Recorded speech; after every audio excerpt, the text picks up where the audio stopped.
Para você ter uma ideia do potencial desse negócio, a Pets é responsável por aproximadamente 8% do mercado no Brasil e é líder de mercado.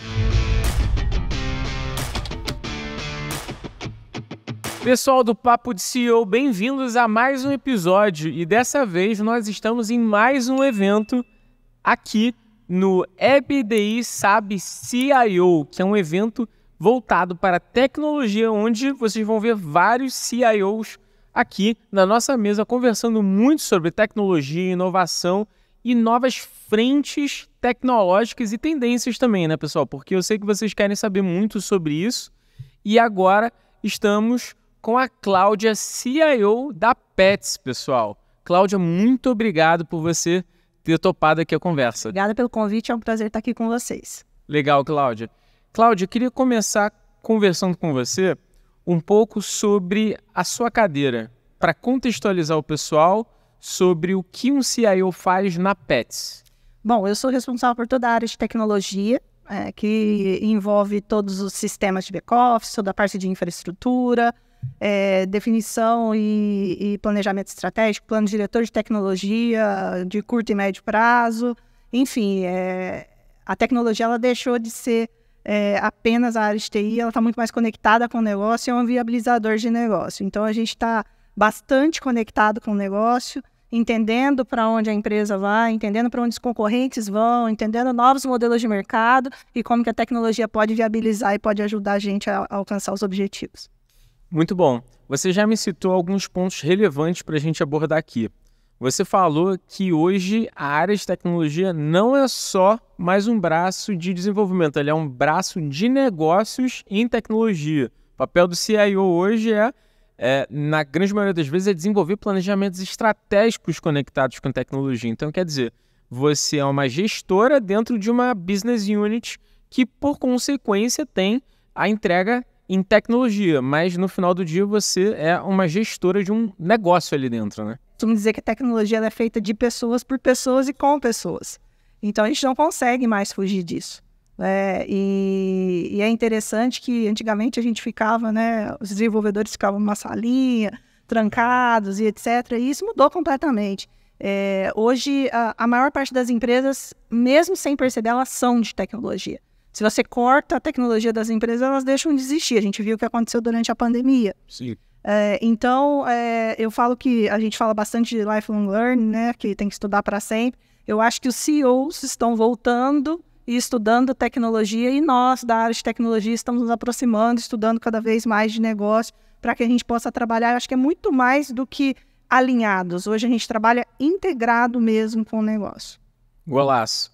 E Cláudia, falando sobre a Pets, né? A Pets, que é esse gigante monstro que a gente tem aqui no Brasil, que, enfim, os brasileiros têm que ter muito orgulho, porque é uma marca que revolucionou o mercado e ainda super ascendente, né, no mercado, ainda muito pulsante.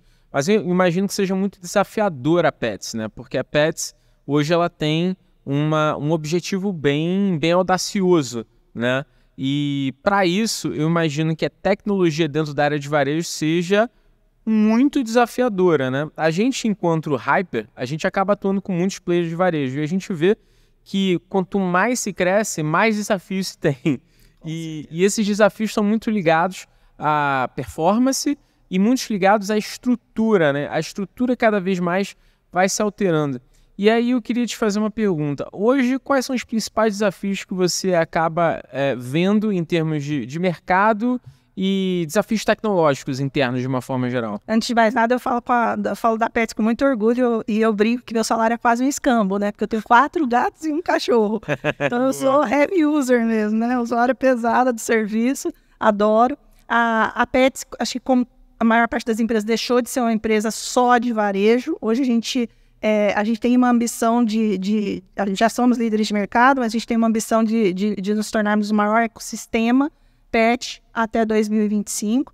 Isso quer dizer que eu não tenho só lojas. Sim. Eu tenho o ecossistema para ajudar o tutor com o seu animal de estimação, desde quando ele está pensando na adoção, lá no começo da vida, né, do nosso animalzinho, até o final da vida dele, com suporte à saúde, plano veterinário, que a gente vai lançar logo mais, que já é uma notícia aberta de mercado. E lógico, né, todos os produtos e tudo aquilo que a gente oferece na loja. Temos uma rede de hospitais próprias. Eu costumo brincar que é o supra-sumo, né, do atendimento veterinário que existe no Brasil. É o que nós temos na Petz, e mais de 240 lojas aí espalhadas no Brasil inteiro. É lógico que tudo isso, quando a gente está olhando para a área de tecnologia, isso traz um desafio adicional.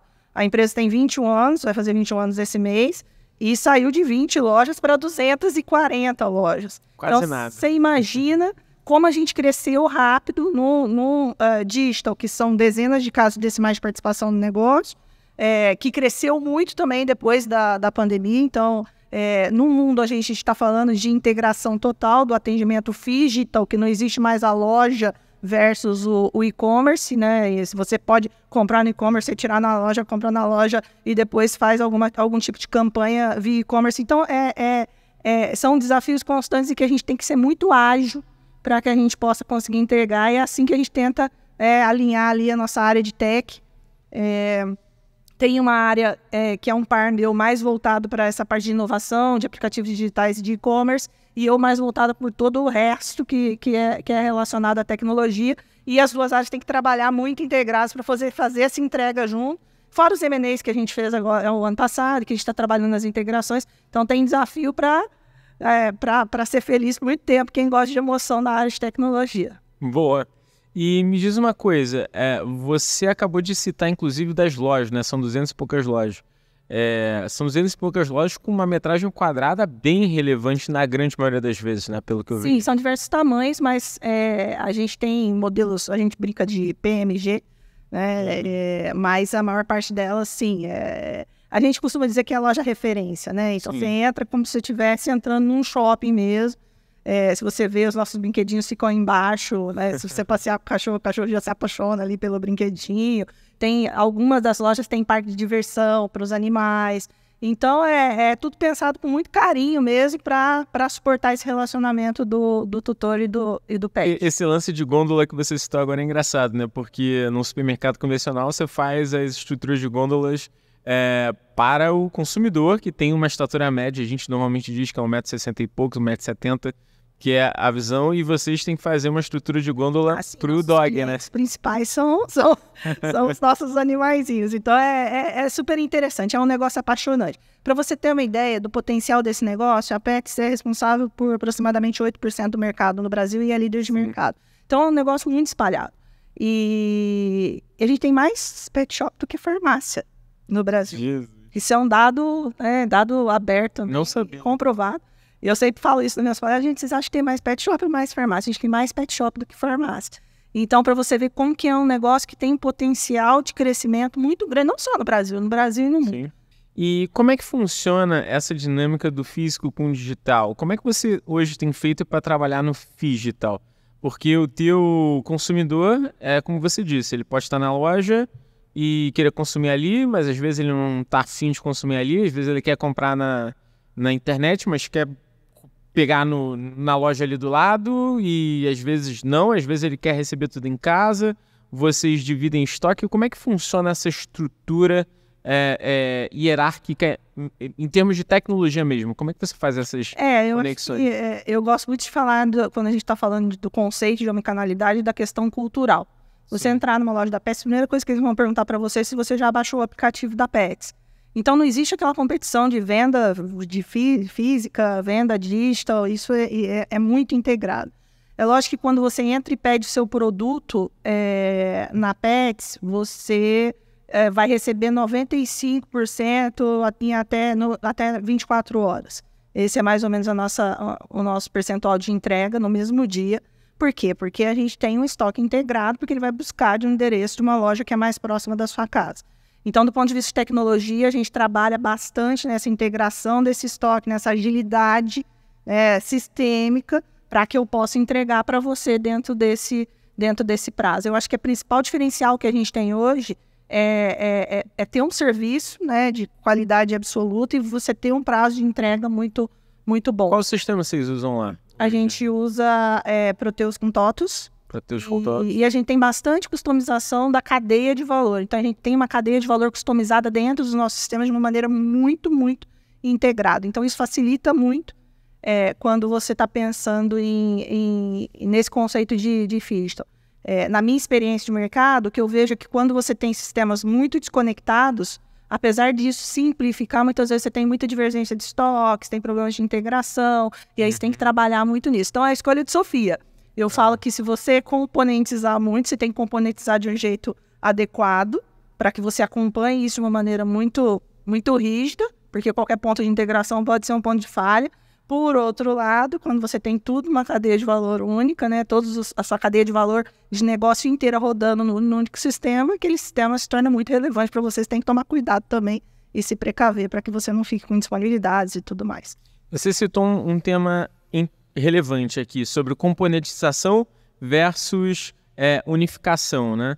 Você ter sistemas que conseguem ter uma amplitude mais interessante.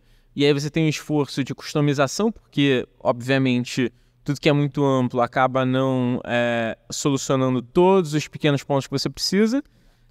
Em contrapartida, você tem a componentização que você soluciona mais rápido, mas você tem que fazer mais integrações. Então, a luta é meio que, sei lá, APIs versus customização, né? Eu acho que você tem que saber o que você está fazendo e por que você está fazendo. E aí sim, você escolhe a forma como você vai fazer, arquiteturalmente falando, e a tecnologia que você vai usar. Então, hoje, por exemplo, o nosso sistema de back-office é muito integrado, é um ERP mesmo. Então, WMS, AMS, está tudo dentro do ERP, mas, por outro lado, tudo que é tecnologia digital está super componentizado, está super... A gente trabalha em cima de microserviços, enfim, tudo que tem de mais moderno aí. Então, é sempre perguntando por quê. O quanto eu vou evoluir aquele produto, o quanto eu preciso ter de resiliência em determinado produto. Eu acho que é isso que faz você tomar decisão para que lado que você vai, porque não tem caminho fácil. Você escolhe um lado, você perde do outro. Fala pessoal, tudo bem? Tô interrompendo o seu episódio para te contar uma novidade. Agora o Papo de Seu é patrocinado pela Minimal Club, uma empresa de moda masculina que está revolucionando o mercado.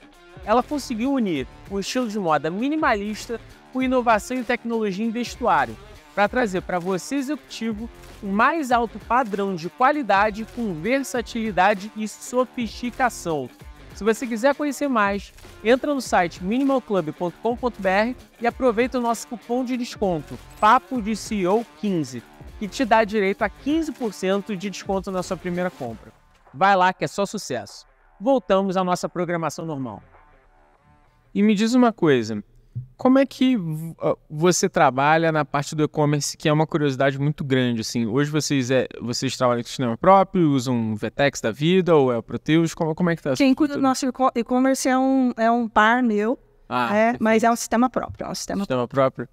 E falando sobre a revolução que aconteceu no Brasil, que foi a pandemia, é indiscutível a gente não dizer que foi uma revolução para todos, até para vocês que eram muito digitais já, vocês não sofreram uma transformação digital porque vocês já eram. Inclusive, by the way, eu consumi mais ainda porque vi uma facilidade muito grande. Eu tenho um pet, tenho uma cachorrinha que gosto muito e a gente precisou, obviamente, suprir ela no momento de pandemia onde os pet shops dos bairros já estavam fechados. E a gente precisava comprar coisas e muitas vezes, até na falta do que fazer com a coitadinha, a gente inventava comprar brinquedinho novo, sabe? Tipo, não tem nada pra ela, cara, ela não pode descer na rua. O que eu faço? A gente ia lá e... Vamos passear na Pets. Vamos passear na Pets, era isso. A gente ia lá, abria o site, minha mulher abriu o site, a gente comprava um monte de coisa pra nossa cachorrinha. Vocês já atendiam muito bem, né? Mas eu imagino que a pandemia e tudo que a gente viveu causou também movimentações em vocês. Até ali um pouco nos reportes, ainda que por alto, posso estar falando besteira, você me corrija, mas vocês evoluem muito também na parte logística e nessa omnicanalidade que ficou muito forte, né? Como é que foi essa mudança? Eu acho que vocês se expandiram um pouco mais em CDs, trabalharam alguma coisa nesse sentido. Sim, a gente, um pouco depois da pandemia, a gente abriu mais um CD.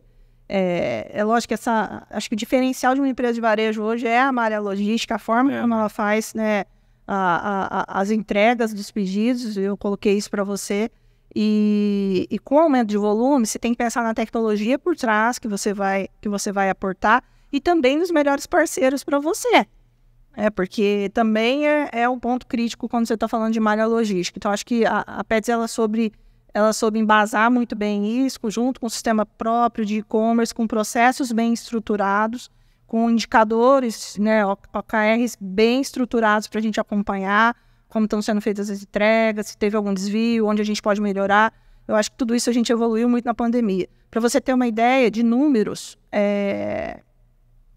30%, aumentou 30% a quantidade de animais de estimação nas residências durante a pandemia.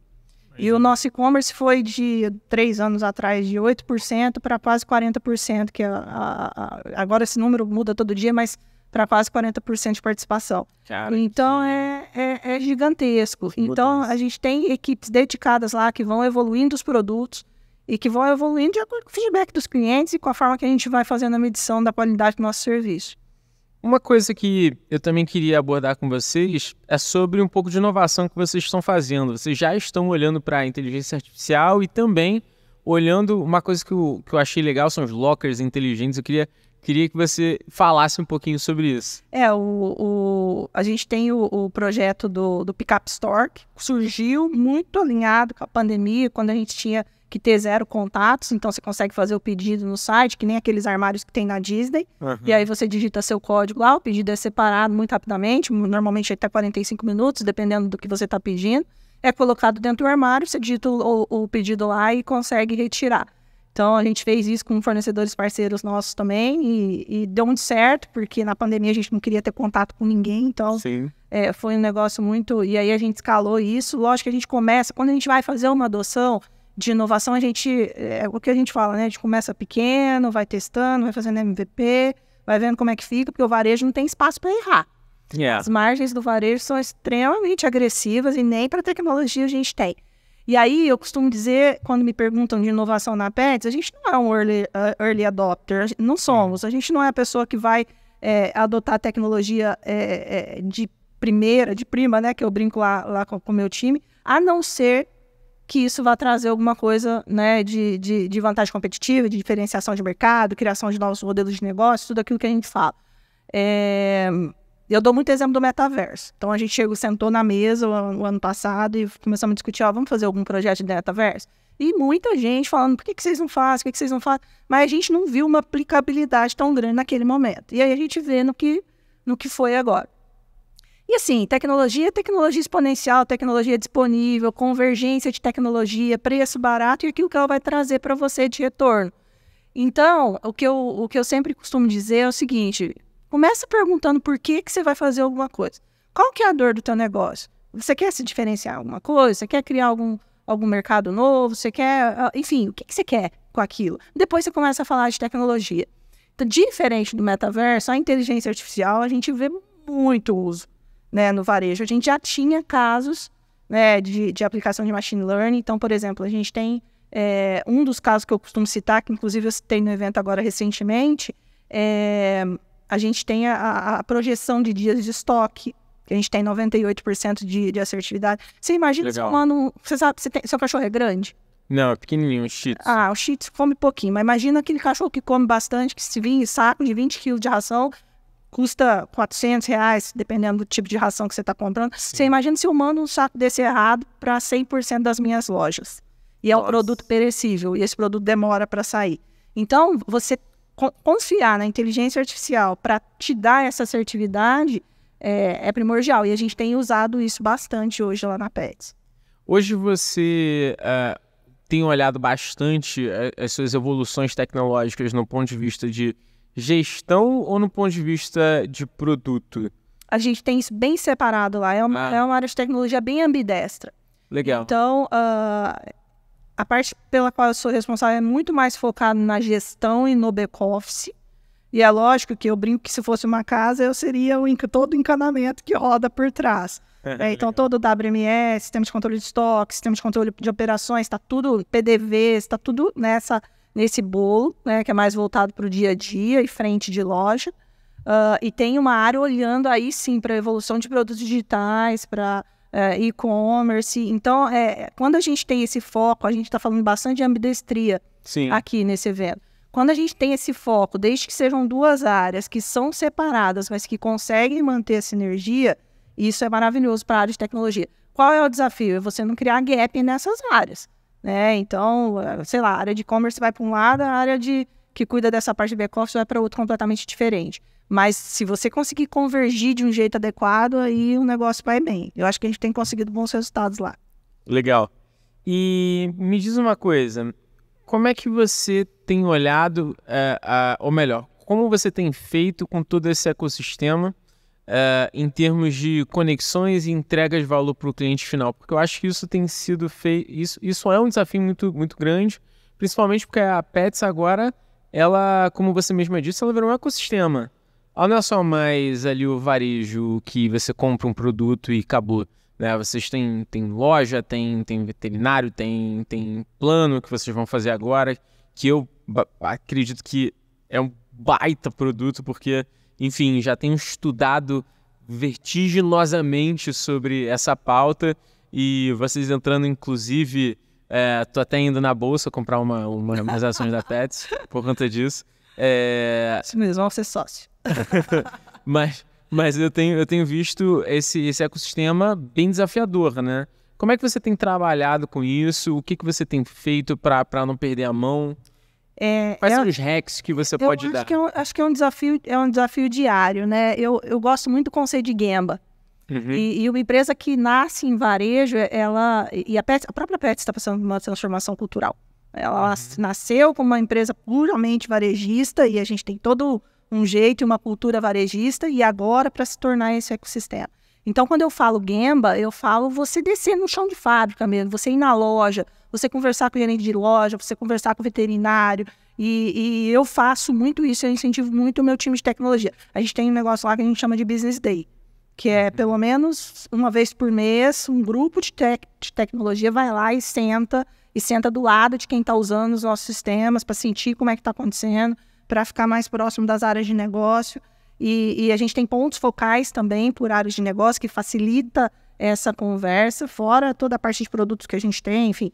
É toda uma estrutura muito pensada na conexão, né, e essa integração que eu falei com o negócio, que é muito mais do que o alinhamento. Esses dias foi muito interessante porque eu fui no escritório, no consultório veterinário, e meu cachorro chama Timão, tá? Para quem é palmeirense, é do Timão e Pumba, mas ele é preto e branco, tá? Só pra vocês saberem. Então, ele chama Timão. E aí eu levei o Timão na Petz para fazer o banho em tosse para ir no consultório veterinário. E é interessante que eu vou à paisana, né? Porque eu não vou despachar, não vou nada, e começa a perguntar como é que tá o sistema, etc. E eu acho que independente da posição que você tá, você tem que sair desse castelo de cristal, que é o castelo de cristal de uma holding, que se você fica... E aí eu acho que é dica de ouro para qualquer executivo. Isso não é descer no operacional, pelo contrário, isso é você se conectar com o teu negócio e para poder te dar uma visão melhor para você definir como é que vai ser a estratégia. Concordo.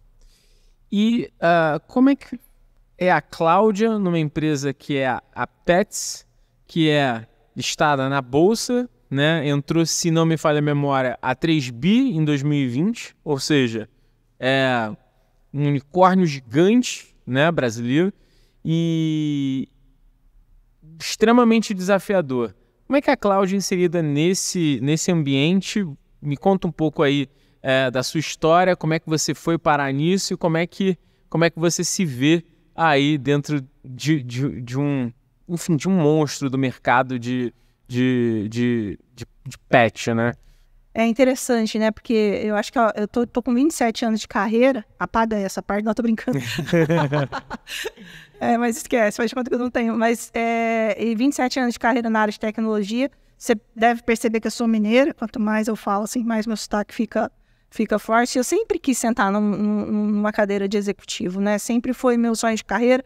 Todo final de ano eu fazia uma listinha, falava, isso aqui que eu tenho que trabalhar esse ano para subir mais um passo, mais um passo. Mas eu acho que o ápice da tua carreira mesmo é quando você senta numa empresa que tem o propósito alinhado com o seu. Eu passei por diversas empresas, passei por banco, passei por agro, várias organizações, e cada uma tem um propósito bacana, etc. Mas eu falo que Eu sou apaixonada por animal de estimação, então o crachá da Pets é um crachá com o seu animalzinho de estimação. Coloquei no meu LinkedIn todas as tentativas que a gente renovou a foto do crachá esses dias. Então é um negócio muito apaixonante, um negócio muito alinhado com o meu propósito de vida. Então me sinto realizada hoje com muitos desafios, porque o varejo é viciante, né? O varejo, a gente entra no varejo, mas o varejo ele não deixa mais a gente sair, né? É muito dinâmico, e eu sou uma pessoa muito dinâmica também, então eu acho que agora, com esse alinhamento, a gente só consegue... não tem como dar errado, porque a gente faz as coisas com paixão, entrega com paixão, e eu acho que o resultado é sempre interessante. Você está na Pets há quanto tempo? 2 anos. 2 anos? E antes... Mas é a idade de cachorro, tá? É 2 anos que vale por 7. A gente conta essa piadinha lá dentro. E na sua carreira, onde você já passou? Quais foram os setores para você chegar nessa? Vou contar como é que eu comecei. Meu pai era mecânico. Boa. E eu sou de uma cidade muito pequena. E eu queria sair da minha cidade, queria fazer carreira e tal. Lá de Minas. Lá de Minas, né? Monte Santo de Minas, um abraço para todo mundo lá. E aí foram dar uma palestra de um curso do Centro Paula Souza, que é mecatrônica, que na época chamava Informática Industrial. Eu falei, é aí que eu vou. É isso aí que vai me dar um futuro. Cheguei pro meu pai, e meu pai me levava muito na oficina, porque eu era menina, então ele falava que não tinha perigo, e não levava meu irmão, porque ele tinha medo do meu irmão virar mecânico e não estudar, que nem ele não tinha estudado. Vim de uma família super simples e tal, e eu falei, é aí que eu vou pedir pro meu pai achou que eu fosse meter de 2 cabeças, quando eu falei para ele, pai, quero trabalhar com computador. E aí fiz o curso de Informática Industrial, eram 37 meninas, 3 meninas na sala. Então, minorias, e como é minoria até hoje, né, a participação das mulheres aí na área de tecnologia. Então, é um desafio a mais aí.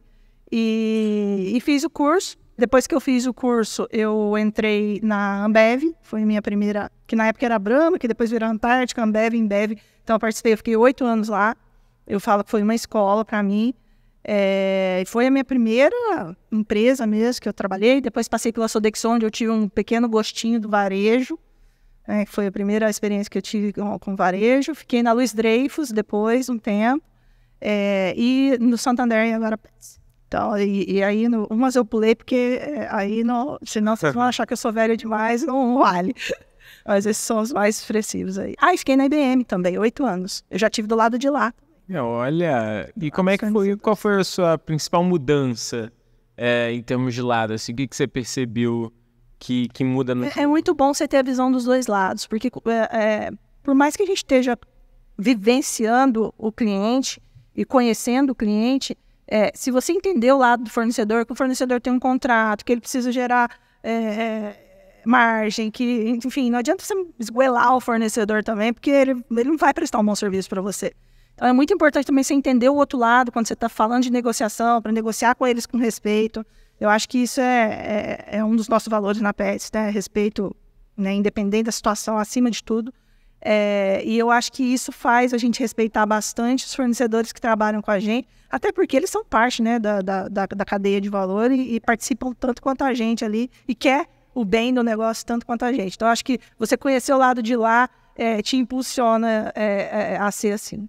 Legal. Te fazer uma pergunta bem específica, até puxando sardinha para o nosso lado. Hoje você atua com algum tipo de player externo em termos de desenvolvimento? Nós temos vários, mas alguns. E o que a gente está fazendo agora é tentar, lógico, o varejo inteiro está buscando eficiência nisso, claro, né? Tentar buscar eficiência, buscar sinergias. A gente, né, fez a aquisição agora de várias empresas, então também entender o que tem de melhor solução e de fornecedores nessas empresas para a gente poder convergir aí gerando essa eficiência. Mas temos vários. E como é que você trabalha com essa dinâmica de fornecedores? Porque é uma pergunta que a gente acaba vendo nas rodas de consultorias e até mesmo dos nossos amigos, essa dinâmica do é necessário versus não é necessário, né? É como você falou agora, será que eu aperto esse cara, será que eu não aperto? Será que eu trabalho em prol de parceria, será que eu trabalho numa dinâmica manda quem pode, obedece quem tem juízo? Como é que é a sua relação e como é que você vê a dinâmica de players externos atuando dentro da área de tecnologia? Eu acho que você tem que tomar todo um cuidado, né, com relação à qualidade do fornecedor que você está tomando serviço. Então, você tem que ter as premissas ali antes da contratação para você, para você realmente saber que é como se você estivesse trazendo alguém para dentro da tua casa. Então, tem que ser alguém de confiança. Eu acho que esse é um ponto. O segundo ponto realmente tem que ser uma relação de confiança. Então, assim, se o cara está te pedindo alguma coisa, pede aberto. Por que está pedindo? Enfim, o que vai acontecer se não fizer? Eu acho que você ter essa relação do que pode, do que não pode, muito aberto e muito confiança. Então, já aconteceu, por exemplo, de eu chegar para o fornecedor e falar, cara, esse ano não dá para eu te entregar isso aqui que você está pedindo. Vamos segurar até o ano que vem? E do cara segurar até o ano que vem e a gente fazer. Eu acho que quando você tem essa relação de confiança, esse diálogo, cara, não tem como dar errado a prestação de serviço.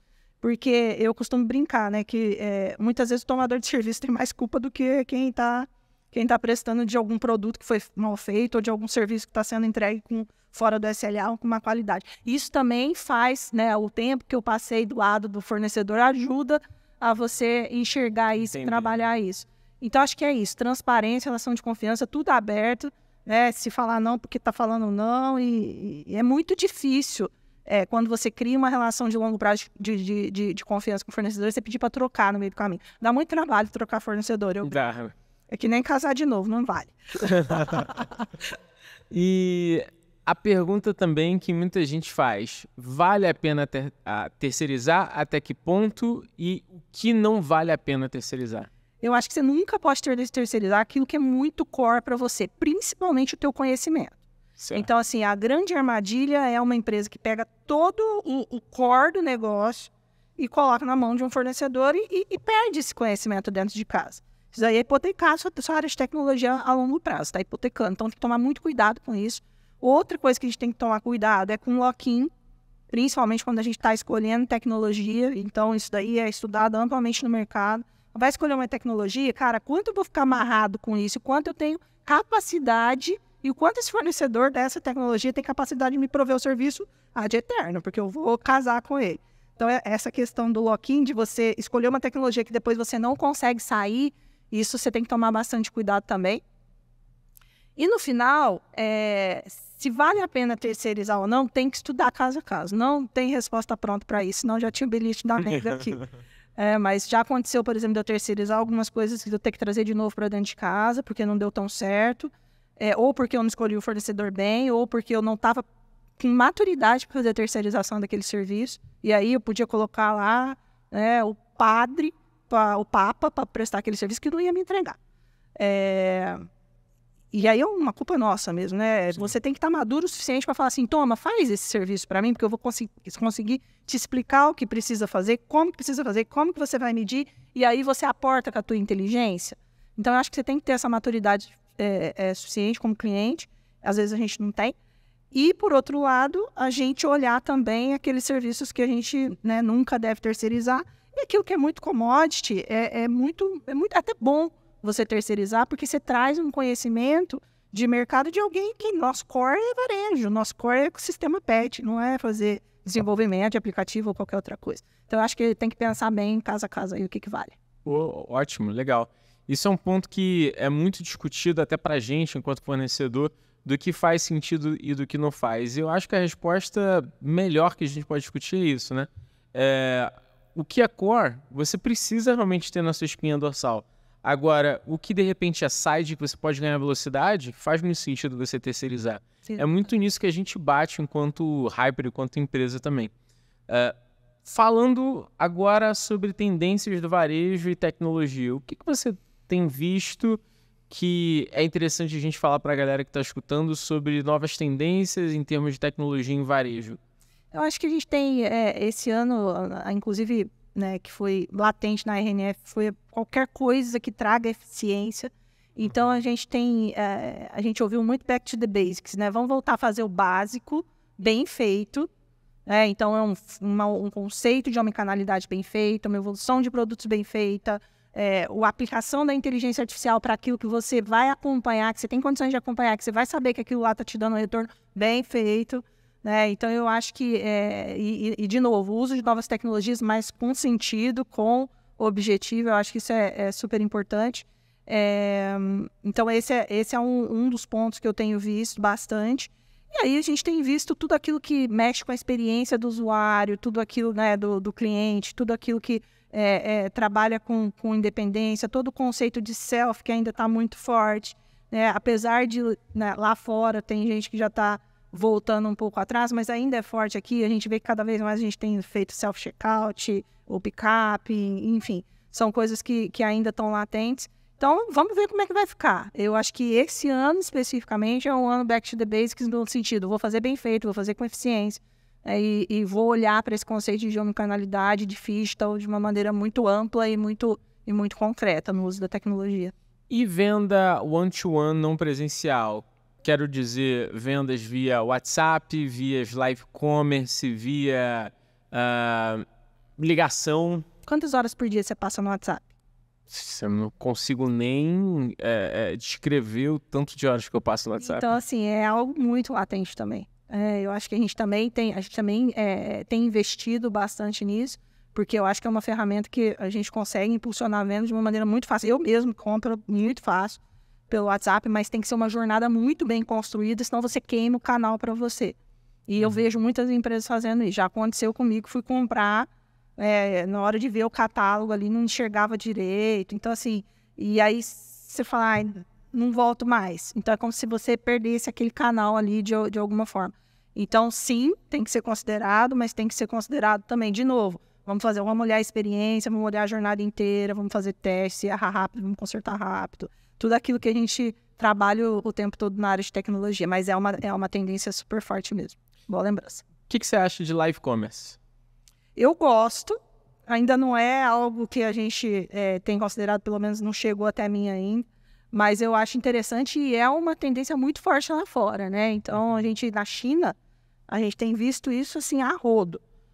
E eu acho interessante que a vida é um museu de grandes novidades, né? Porque eu comecei a lembrar daqueles comerciais que vendiam os primeiros celulares pro meu pai na televisão, que era basicamente esse conceito de live commerce. Então, acho super legal, acho que a gente vai ouvir falar muito disso ainda. Boa.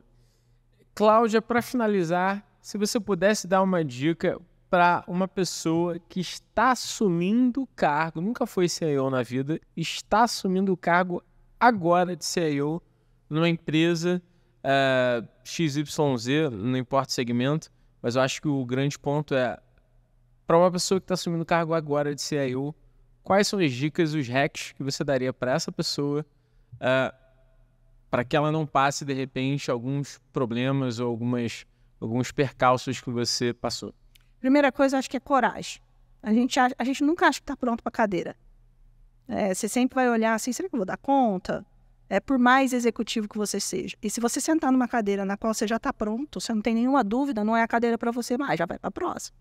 Eu sempre falo isso para quem trabalha comigo, porque é algo que você tem que levar em consideração. O que eu vou aprender nessa cadeira? A segunda coisa considere-se parte do negócio. Então, assim, muito próximo do negócio, entendendo o negócio, conhecendo o negócio, praticamente vivenciando o negócio todo dia. E deixa a tecnologia para falar depois. Porque você conhecendo o negócio, você sabendo qual que é a estratégia, você conversando com os principais players, principais formadores de opinião, bons fornecedores, isso tudo vai te dar um insumo para você fazer seu bolo depois. Então, a tecnologia ela é só o meio, de novo, é feita com pessoas para pessoas por pessoa. Então, acho que a gente realmente entender o negócio. Então, acho que essas duas coisas, coragem, entender o negócio e estudar para a vida. Você acabou de falar do live commerce, são coisas que estão vindo aí que a gente precisa estar antenado, que na hora que o trem passar tem que estar com a mala pronta. Muito bom. Eu concordo em gênero e número e grau com você, você fala muito em temas que eu vejo até dentro da sala de aula de pessoas de tecnologia. E no final você está falando muito sobre negócio, gestão, né? Olhar para o negócio e olhar depois para a tecnologia num cargo onde, em tese, você deveria ser a pessoa que mais respira a tecnologia. Mas, na verdade, a tecnologia é uma consequência dos objetivos de negócio, né? Exatamente. E é interessante que, muitas vezes, a gente se concentra na tecnologia e a gente não entende nem qual que é a cadeia de valor do teu negócio. Você sai do pensamento sistêmico e aí você fica só naquele pensamento concentrado, pensando em entregar uma inteligência artificial. Mas para quê? Por quê? Como é que isso vai impactar a tua cadeia inteira? porque impacta. Né? E eu acho que você ter esse entendimento, essa condição e essa visão sistêmica é um diferencial hoje no mercado. Poucos profissionais têm. Eu vejo muito desenvolvedor bom, mas pouco desenvolvedor apto a assumir um cargo de gestão.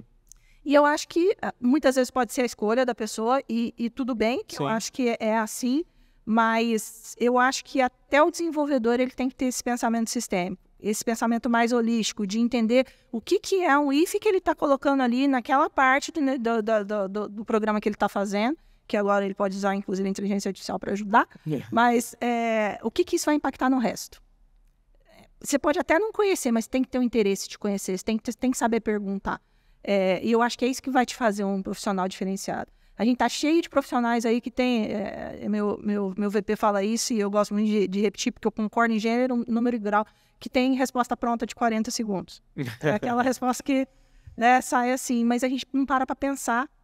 Né? A gente acha acha que como no executivo, como líder, você tem que ter todas as respostas. Pelo contrário, você tem que saber fazer todas as perguntas.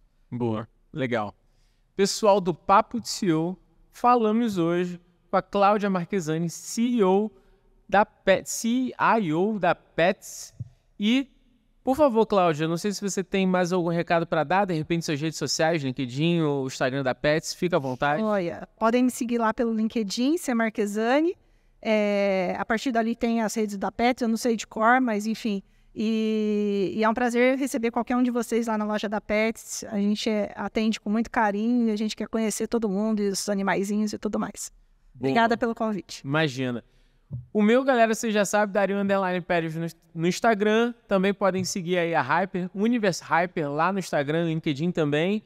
E curtam e compartilhem esse podcast, pessoal, porque vocês estão escutando. Vocês estão vendo até o final, mas vocês não estão clicando no botão. Então, por obséquio, curta e compartilhe. Tem que curtir. Tá vendo? Ó? Senão ela vai hackear vocês, viu? Não vai ter mais produto pet na sua casa se você não curtir. Pessoal, até a próxima. E fiquem ligados porque vai ter mais episódios aqui no EBDI CIO 2023. Tamo junto.